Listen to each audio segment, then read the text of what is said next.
नमस्कार, मैं अरविंद शर्मा, वाणिज्य प्रवक्ता, star paper mills, Saraswati Vidya मंदिर इंटर कॉलेज सहारनपुर, आप सभी भैया बहनों का इस चैप्टर में स्वागत करता हूं। प्यारे बच्चों, इस अध्याय में हम जानेंगे स्टेट बैंक का संक्षिप्त इतिहास, स्टेट बैंक की स्थापना के उद्देश्य, स्टेट बैंक की पूंजी, उसका प्रबंध, स्टेट बैंक के कार्य, स्टेट बैंक के वर्जित कार्य यानी कि जो कार्य स्टेट बैंक नहीं करता, स्टेट बैंक की सफलताएं और असफलताएं। बैंक का परिचय। आपके सामने जिस संस्थान में रुपए का लेन देन होता है उसे बैंक कहते हैं, यानी कि जहां पर हम रुपए का लेन देन करते हैं उसको बैंक कहते हैं। यह वाणिज्य की परिभाषा है, लेकिन आपकी जानकारी के लिए बताना बहुत आवश्यक है कि आज के समय में बैंक शब्द का अर्थ बदल गया है। आपने सुना होगा ब्लड बैंक, आपने सुना होगा आई बैंक। इसका अभिप्राय यह हुआ कि ब्लड बैंक, जहाँ पर ब्लड को इकट्ठा किया जाता है उसको ब्लड बैंक कहते हैं। जहाँ पर आंखें एकत्र होती हैं, उनको रखा जाता है, उसको हम आई बैंक कहते हैं, जो अंध व्यक्तियों को लगाई जाती है। कहने का अभिप्राय यह हुआ कि बैंक से अभिप्राय एक कलेक्शन सेंटर से हो गया है। लेकिन हम चूंकि वाणिज्य विषय को पढ़ रहे हैं, वाणिज्य विषय को समझना है, इसीलिए हम इस परिभाषा को वाणिज्यिक परिभाषा के रूप में आपके सामने रख रहे हैं। यानी जिस संस्थान में रुपए का लेन देन होता है उसे बैंक कहते हैं। वर्तमान में ढेर सारे बैंक भारतवर्ष में कार्य कर रहे हैं, जैसे Indian bank, Punjab national bank, state bank आदि। इन बैंकों के बारे में हम आपसे चर्चा करेंगे। जैसा कि मैंने अभी आपको बताया, स्टेट बैंक, इस चैप्टर में हम स्टेट बैंक के बारे में ही पूर्ण जानकारी प्राप्त करेंगे।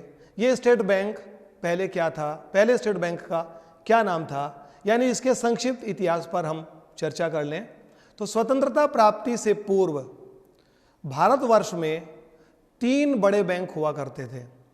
इन बैंकों का नाम bank of Bengal, bank of Chennai, उस वक्त में ये बैंक ऑफ मद्रास के नाम से था, और बैंक ऑफ मुंबई। ये 3 बड़े बैंक हिंदुस्तान में काम किया करते थे। इन 3 बैंकों को मिलाकर सन 1921 में एक नए बैंक की स्थापना की गई, जिसका नाम इंपीरियल बैंक रखा गया। यह इंपीरियल बैंक ही हिंदुस्तान का सबसे बड़ा बैंक कहलाया। 1935 में रिजर्व बैंक की स्थापना के बाद यह बैंक विशुद्ध व्यापारिक बैंक रह गया। सन 1947 में जब भारत आज़ाद हुआ तो आज़ादी के पश्चात इंपीरियल बैंक को राष्ट्रीयकरण करने की मांग जोर पकड़ने लगी, और सरकार ने उस बात पर ध्यान दिया, और चलते चलते सन 1954 में एक विधेयक, स्टेट बैंक ऑफ इंडिया के नाम से एक विधेयक संसद में प्रस्तुत किया गया, जिसको पास कर लिया गया, और 1 जुलाई 1955 से स्टेट बैंक ऑफ इंडिया ने अपना कार्य विधिवत रूप से करना प्रारंभ कर दिया। इंपीरियल बैंक की जितनी भी संपत्तियां और दायित्व थे, वो सभी संपत्ति और दायित्व स्टेट बैंक ऑफ इंडिया को हस्तांतरित कर दिए गए। ये तो स्टेट बैंक के मैंने आपको संक्षिप्त इतिहास की बात की। अब बात आती है स्टेट बैंक ऑफ इंडिया के उद्देश्य, यानी कि किन उद्देश्यों की प्राप्ति के लिए स्टेट बैंक ऑफ इंडिया की स्थापना की गई। तो आपके सामने है बच्चों, निम्न उद्देश्यों की पूर्ति के लिए स्टेट बैंक ऑफ इंडिया की स्थापना की गई। देश के विभिन्न वर्गों को समुचित बैंकिंग सुविधाएं प्रदान हों। हिंदुस्तान एक गरीब देश, अनेक प्रकार के, अनेक धर्मों के लोग इस देश में निवास करते हैं। उन सभी वर्गों को बैंकिंग सुविधाएं प्राप्त हों, इसीलिए स्टेट बैंक ऑफ इंडिया की स्थापना की गई। ग्रामीण क्षेत्रों में बैंकिंग विकास। स्वतंत्रता प्राप्ति के पश्चात हमारे देश में जो ग्रामीण क्षेत्र थे वो बहुत ज़्यादा पिछड़े हुए थे, तो शर्त ये रखी गई कि उन ग्रामीण क्षेत्रों में जहां पर बैंकिंग सुविधाएं नहीं हैं वहां पर स्टेट बैंक ऑफ इंडिया अपनी ब्रांचेज मुख्य रूप से खोलेगा और प्रारंभ में 400 शाखाओं को खोलने का लक्ष्य रखा गया। आपके लिए मजेदार बात बताना चाहूंगा कि 400वीं शाखा मुजफ्फरनगर के कांधला नाम के कस्बे में खोली गई थी। कुटीर उद्योगों को ऋण देने के लिए, यानी कि ऋण सुविधाएं, जो छोटे उद्योग हैं उनको ऋण सुविधाएं दी जाएं, उनको जितना भी ऋण उनकी आवश्यकता के अनुरूप हो उसको दिया जाए। इस उद्देश्य की पूर्ति करने के लिए स्टेट बैंक की स्थापना की गई। रिजर्व बैंक अपनी शाखाएं नहीं खोल सकता, इसलिए स्टेट बैंक को यह दायित्व दिया गया कि वह रिजर्व बैंक की नीतियों में सहयोग करेगा और रिजर्व बैंक का ही प्रतिनिधित्व करेगा। आर्थिक रूप से कमजोर व्यक्तियों को सहायता करे, यह भी इसका एक उद्देश्य रखा गया है कि जो लोग आर्थिक रूप से कमजोर हैं, गरीब व्यक्ति हैं, उनको सहायता करे। सहायता का अभिप्राय यह नहीं कि उनको वह निःशुल्क धनराशि दे, वरन बहुत ही सस्ते दर पर, जैसा आगे भी वर्णित है, सस्ते दर पर उनको ऋण उपलब्ध कराए।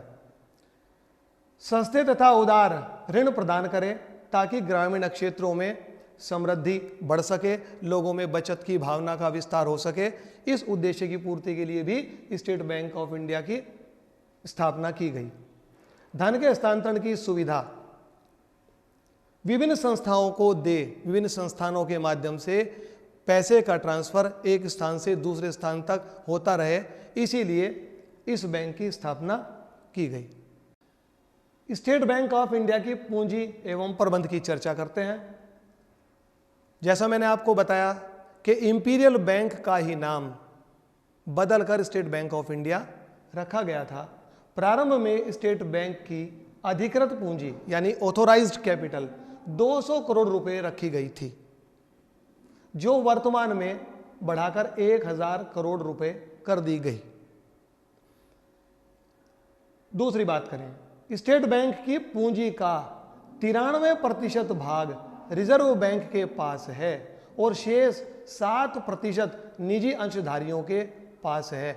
सामान्य रूप से बोला जाता है कि क्या स्टेट बैंक सरकारी बैंक है या यह प्राइवेट बैंक है, तो इसका उत्तर यदि किसी के सामने आपको रखना हो तो आप कह सकते हैं, चूंकि स्टेट बैंक की पूंजी का 93% भाग रिजर्व बैंक के पास है और केवल 7% भाग ही निजी अंशधारियों के पास है, यानी कि एक बहुत बड़ा भाग सरकार के पास में है। ऐसी स्थिति में हम कह सकते हैं कि यह सरकारी बैंक है, परंतु 100% इसका भाग सरकार के पास नहीं है, तो उस आधार पर हम कह सकते हैं कि यह पूर्ण सरकारी बैंक नहीं है। फिर भी सरकार पर इसका पूर्ण नियंत्रण है और वर्तमान में इसको सरकारी बैंक के नाम से ही जाना जाता है।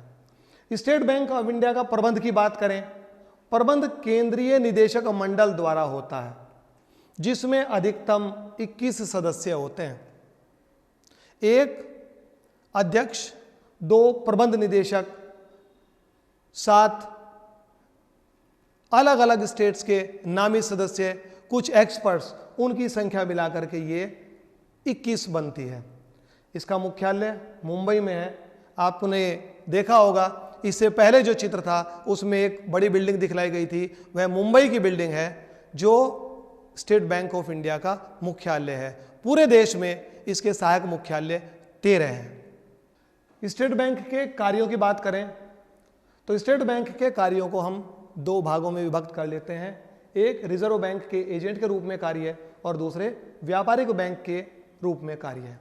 रिजर्व बैंक के एजेंट के रूप में कार्यों की बात करें तो यह सरकार के बैंकर के रूप में कार्य करता है, क्योंकि स्टेट बैंक ऑफ इंडिया के पास केंद्रीय सरकार के और राज्य सरकार के दोनों के कोष रहते हैं और जो भी धनराशि का आदान प्रदान किया जाता है एक सरकार से दूसरे सरकार के द्वारा, वह इस बैंक के द्वारा ही किया जाता है। अतः हम कह सकते हैं कि यह सरकार के बैंकर के रूप में भी कार्य करता है। बैंकों के बैंक के रूप में कार्य करना, यह इसका दूसरा कार्य है। यह चूंकि बैंकों का बैंक है, दूसरे बैंक जो ढेर सारे बैंक देश में कार्यरत हैं, उन बैंकों को भी ऋण प्रदान करता है। उनके सहयोग करने का कार्य भी स्टेट बैंक ऑफ इंडिया करता है। समाशोधन गृह का कार्य, क्लियरिंग हाउस, समय शोधन गृह से अभिप्राय क्लियरिंग हाउस, जो दूसरे बैंक्स होते हैं उनके लेन देनों का निपटारा करने के लिए समय शोधन गृह की व्यवस्था का कार्य भी स्टेट बैंक ऑफ इंडिया ही करता है। और धनराशि का स्थानांतरण, जैसा कि अपने इस नाम से स्पष्ट है, धनराशि को एक स्थान से दूसरे स्थान पर भेजने का कार्य यह भी स्टेट बैंक ऑफ इंडिया के द्वारा ही संपादित किया जाता है। व्यापारिक बैंक के रूप में कार्य, जमाएं स्वीकार करना, इसको आप सभी जानते होंगे। विभिन्न खातों के माध्यम से, बचत खाता, गुल्लक खाता, आवर्ती जमा खाता, फिक्स डिपॉजिट खाता, इनके बारे में मुझे पूरा विश्वास है कि आप सब बेहतर जानते होंगे। उन खातों के माध्यम से यह बैंक अपने यहाँ जमाएं भी स्वीकार करता है। आवश्यकता पड़ने पर लोगों को ऋण प्रदान करता है, उनकी जमाओं को वापस भी करता है। इस कार्य को भी स्टेट बैंक करता है। बिलों को भुनाने का कार्य, बिल ये क्या होता है, इसको आप अपर क्लासेस में, यानी कि जब आप फर्स्ट ईयर इंटर में जाएंगे वहां पर आप पढ़ेंगे। तो बिलों को भुनाने का कार्य भी व्यापारी स्टेट बैंक ऑफ इंडिया करता है। और एजेंट के रूप में कार्य, यह भी इसका एक महत्वपूर्ण कार्य है। लोगों की बहुमूल्य वस्तुओं को अपने यहाँ लॉकर्स में सुरक्षित रखना, ग्राहक की ओर से उसके बिजली के बिलों अथवा इंश्योरेंस किस्त का भुगतान करना, ऐसे कार्यों को भी स्टेट बैंक ऑफ इंडिया करता है। जहां एक और स्टेट बैंक ऑफ इंडिया के कार्यों की हमने बात की, वहीं हम स्टेट बैंक ऑफ इंडिया के कुछ ऐसे कार्यों की भी बात कर लेते हैं जो उसके द्वारा संपादित नहीं किए जा सकते या संपादित नहीं किए जाते। मीन्स कह सकते हैं कि स्टेट बैंक ऑफ इंडिया के वर्जित कार्य है। नंबर 1, अंशों की जमानत पर स्टेट बैंक ऑफ इंडिया ऋण नहीं दे सकता। अंश, शेयर्स, इनके बारे में भी आप आगे जाकर बड़ी क्लास में पढ़ेंगे। लेकिन उन अंशों की जमानत पर किसी भी सूरत में स्टेट बैंक ऑफ इंडिया ऋण प्रदान नहीं करता।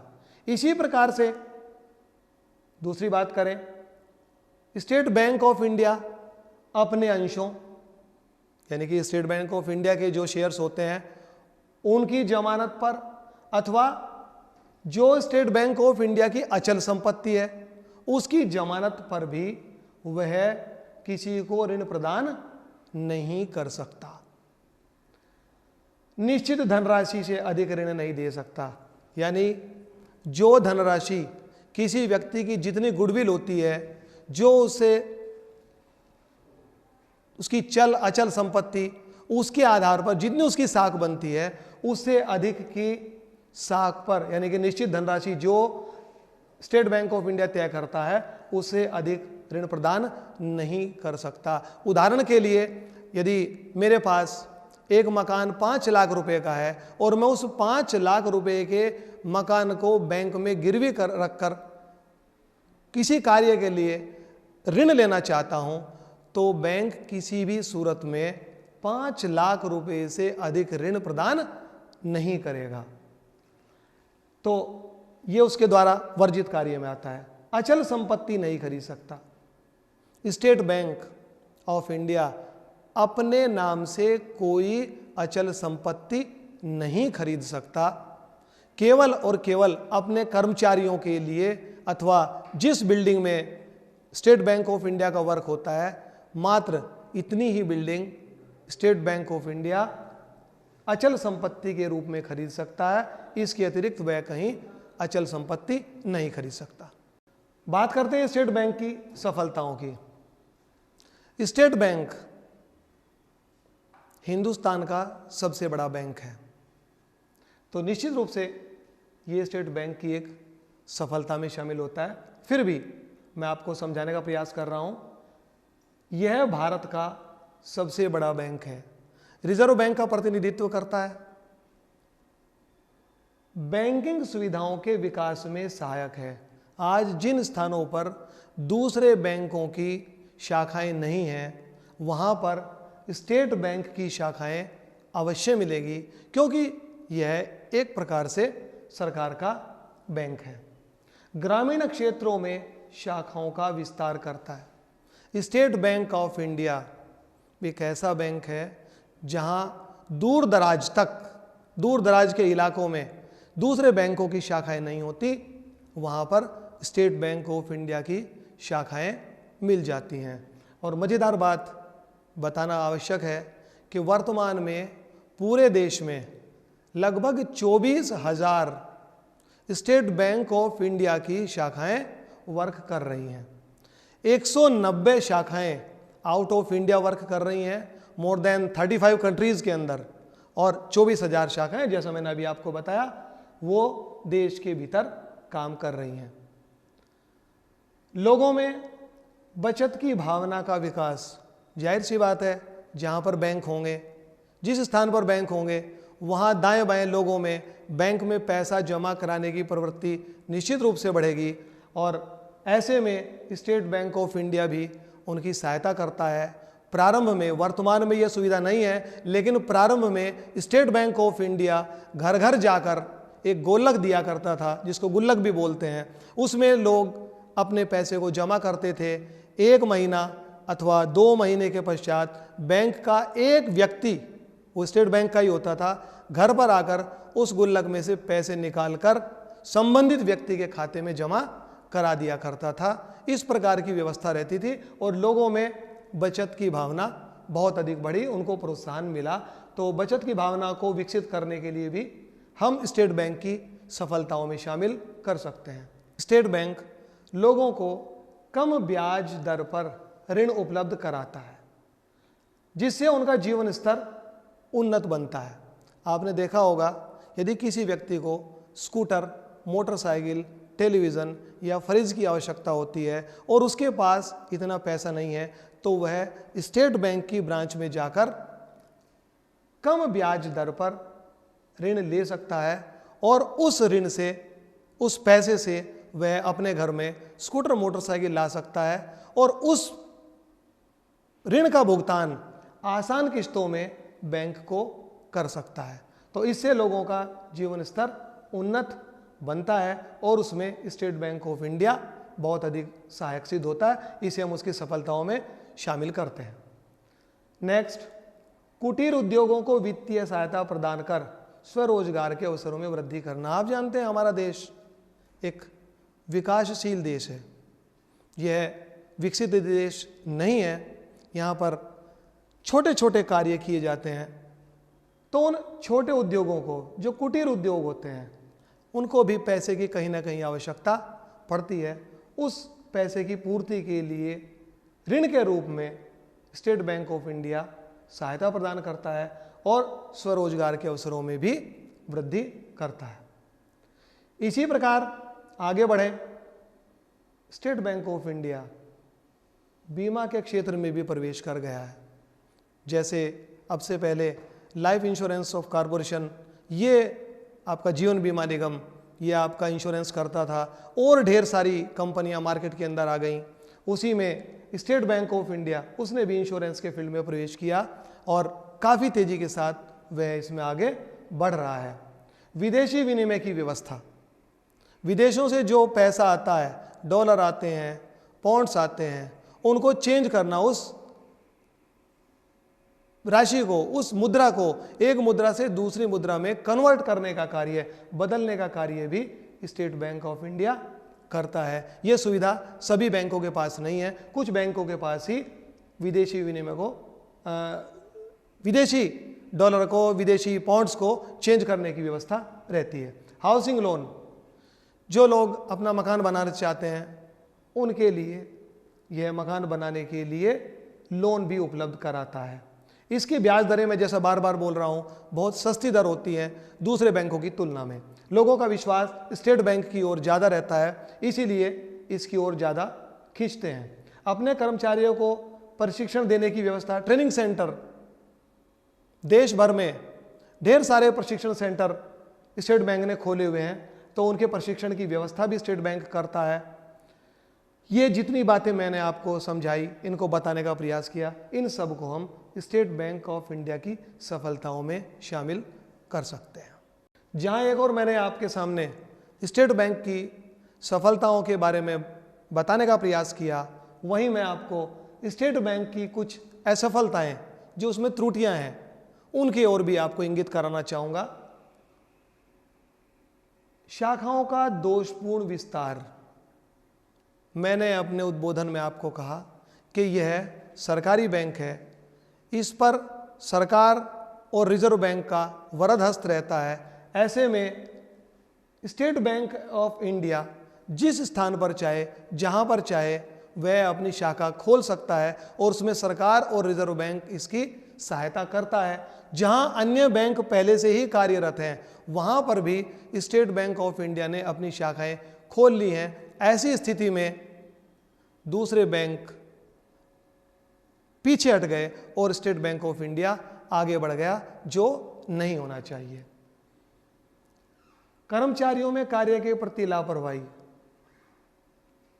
स्टेट बैंक ऑफ इंडिया में कार्य करने वाले कर्मचारी, आप यदि बैंक में जाएं, अन्य बैंकों में जाएं, तो तुलनात्मक आपके कार्य के प्रति निश्चित रूप से वो लापरवाह रहते हैं। जिस कार्य को आपके मात्र 10 मिनट में हो जाना चाहिए, उसमें कई बार वह और अधिक समय ले लेते हैं और उनका व्यवहार भी अपने ग्राहकों के प्रति अच्छा नहीं रहता। क्यों? क्योंकि उनको मालूम है कि हमारा बैंक सर्वाधिक सफल बैंक है और हम बैंकों के बैंक हैं, लिहाजा हमें कोई कुछ नहीं कह सकता, न हमें वो निकाल सकता। मैं कर्मचारियों में कार्य के प्रति लापरवाही 100% नहीं कह रहा हूं, लेकिन अधिकांशतः ऐसा देखा गया है। कुछ कर्मचारी इस प्रकार के भी हैं जो वास्तव में ग्राहक को अपना भगवान समझते हैं और उनका कार्य बहुत तेजी के साथ निस्तारित करते हैं। ग्राहकों के लिए सुविधाओं का अभाव। आज तेजी के साथ बदलती हुई बैंकिंग व्यवस्था में आप बैंकों में चले जाएंगे तो वहाँ पर ग्राहकों के बैठने के लिए उनके अच्छे इंफ्रास्ट्रक्चर आपको मिलेगा। यहाँ तक कि टेलीविज़न तक की सुविधाएं ढेर सारे बैंक देते हैं, चाहे वह एसी भी क्यों ना हो, उसकी सुविधा को भी प्रदान करने का कार्य ढेर सारे बैंक करते हैं। लेकिन स्टेट बैंक ऑफ इंडिया की अनेक ब्रांचेज ऐसे हैं जहां पर ये सुविधाएं नहीं मिलती। वहां पर ग्राहकों को जो मूल प्रलेख, जो बैंकिंग प्रलेख होते हैं, वो भी आसानी से उपलब्ध नहीं होते। मैं एक बार फिर दोहरा रहा हूं कि यह बात सभी ब्रांचेज पर लागू नहीं होती स्टेट बैंक की, लेकिन कुछ ब्रांचेज में ऐसा पाया गया है। उन्हीं के आधार पर मैं ये बात स्टेट बैंक की असफलताओं में शामिल कर रहा हूं। आगे बात करें अपर्याप्त ग्रामीण वित्त। जब स्टेट बैंक ऑफ इंडिया की स्थापना की गई थी तो उस वक्त इसकी स्थापना के उद्देश्यों में यह बात रखी गई थी कि स्टेट बैंक ऑफ इंडिया ग्रामीण क्षेत्रों में अपनी शाखाओं का विस्तार करेगा और लोगों का जीवन स्तर उन्नत बनाएगा। हम जानते हैं गांवों में अधिकतर किसान रहते हैं और आज भी स्टेट बैंक ऑफ इंडिया के पास कोषों की कमी नहीं है, परंतु उसके बावजूद भी ग्रामीण किसान साहूकारों एवं महाजनों के चंगुल से मुक्त नहीं है। वो बैंकों की तुलना में किसी साहूकार अथवा महाजन से ऋण लेना ज़्यादा पसंद करते हैं, क्योंकि उनसे ऋण प्राप्त करने के लिए उनको कुछ ज़्यादा लंबे चौड़े प्रोसीजर से नहीं गुजरना पड़ता। जबकि स्टेट बैंक ऑफ इंडिया से उनको यदि लोन लेना होता है तो ऐसी कंडीशन में उनको ढेर सारी फॉर्मेलिटीज़ पूरी करनी होती है। सरकारी कोषों की प्राप्ति, चूंकि यह सरकार का बैंक है, रिजर्व बैंक ऑफ इंडिया का प्रतिनिधित्व करता है, इसके पास सरकार का कोष जो पैसा है वो अनावश्यक रूप से पड़ा रहता है और अन्य बैंकों की तुलना में स्टेट बैंक ऑफ इंडिया के कोष में भारी वृद्धि हुई है। इस अध्याय में हमने जो सीखा, स्टेट बैंक का संक्षिप्त इतिहास के बारे में मैंने आपको बताया कि इसका नाम पहला इंपीरियल बैंक था। स्टेट बैंक की स्थापना के उद्देश्यों की चर्चा की कि वो कौन कौन से उद्देश्य हैं जिनके कारण से स्टेट बैंक की स्थापना करनी पड़ी, उसके बारे में आपको बताने का कोशिश किया। स्टेट बैंक की पूंजी, प्रारंभिक पूंजी 200 करोड़ रुपए थी, उसके बाद जिसे बढ़ाकर 1000 करोड़ रुपए कर दिया गया, ये मैंने आपको बताया। प्रबंध के बारे में बात की कि स्टेट बैंक का प्रबंध केंद्रीय निदेशक मंडल के द्वारा होता है और इसके कुल सदस्यों की संख्या 21 होती है। स्टेट बैंक के कार्यों की बात की, रिजर्व बैंक के प्रतिनिधि के रूप में कार्य करता है और व्यापारिक बैंक के रूप में कार्य करता है, इसके बारे में हमने चर्चा की। स्टेट बैंक के वर्जित कार्य यानी कि कौन कौन से कार्य स्टेट बैंक के द्वारा नहीं किए जा सकते, उन पर मैंने विस्तार से आपके साथ चर्चा की। स्टेट बैंक की सफलताएं, स्टेट बैंक देश का सबसे बड़ा बैंक है, उसको बताया, और स्टेट बैंक की असफलताएं, इसमें नौकरशाही का बोलबाला रहता है, ऐसा मैंने आपको इस अध्याय में बताने का प्रयत्न किया। ये जो बिल्डिंग आप देख रहे हैं ये मुंबई की, पहले इसको बंबई बोला जाता था, मुंबई की बिल्डिंग है और यही स्टेट बैंक ऑफ इंडिया का केंद्रीय मुख्यालय है। तो यानी केंद्रीय मुख्यालय बंबई में है, ध्यान रखने वाली बात। इस अध्याय में मैंने जो कुछ आपको बताया उससे संबंधित कुछ प्रश्न आपके सामने हैं, जैसे स्टेट बैंक ऑफ इंडिया का संक्षिप्त इतिहास। इसका प्राचीन नाम इंपीरियल बैंक था। इंपीरियल बैंक की स्थापना 3 बैंकों को मिलाकर के की गई थी। इंपीरियल बैंक की स्थापना 1921 में की गई थी। तो ये उसका संक्षिप्त इतिहास है, उसको आप अपनी नोटबुक में लिखिए। स्टेट बैंक ऑफ इंडिया के कार्यों का वर्णन कीजिए। वे कार्य जो मैंने आपको बताया उनका वर्णन करना है आपको। स्टेट बैंक के कार्य, स्टेट बैंक जमाएं स्वीकार करता है, ऋण प्रदान करता है, रिजर्व बैंक के प्रतिनिधि के रूप में कार्य करता है, आदि आदि, उनको आप अपनी नोटबुक में लिखेंगे। स्टेट बैंक ऑफ इंडिया का पहले नाम क्या था? बताया गया, स्टेट बैंक ऑफ इंडिया का पहला नाम इंपीरियल बैंक था और पुनः दोहरा रहा हूं, इंपीरियल बैंक की स्थापना 1921 में की गई थी। किन 3 बैंकों को मिलाकर इंपीरियल बैंक की स्थापना की गई? जैसा मैंने आपको पहले बताया था कि देश में स्वतंत्रता प्राप्ति से पूर्व, यानी उसे भी पीछे चले जाएं, तो 1921 में इंपीरियल बैंक की स्थापना हुई और इंपीरियल बैंक की स्थापना bank of Bengal, bank of Madras वर्तमान में चेन्नई और बैंक ऑफ मुंबई, इन 3 बैंकों को मिलाकर इंपीरियल बैंक की स्थापना की गई थी।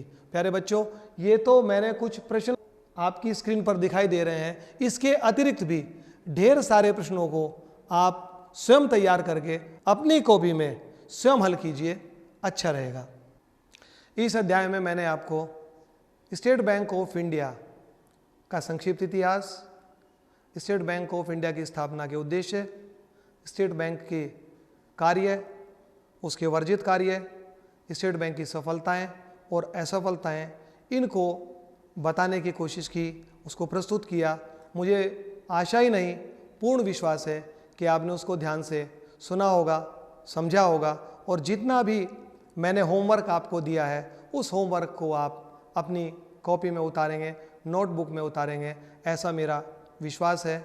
मैं अरविंद शर्मा, स्टार पेपर मिल, सरस्वती विद्या मंदिर, इंटर कॉलेज सहारनपुर, अब आपसे अंत में अलविदा चाहता हूँ। नमस्कार।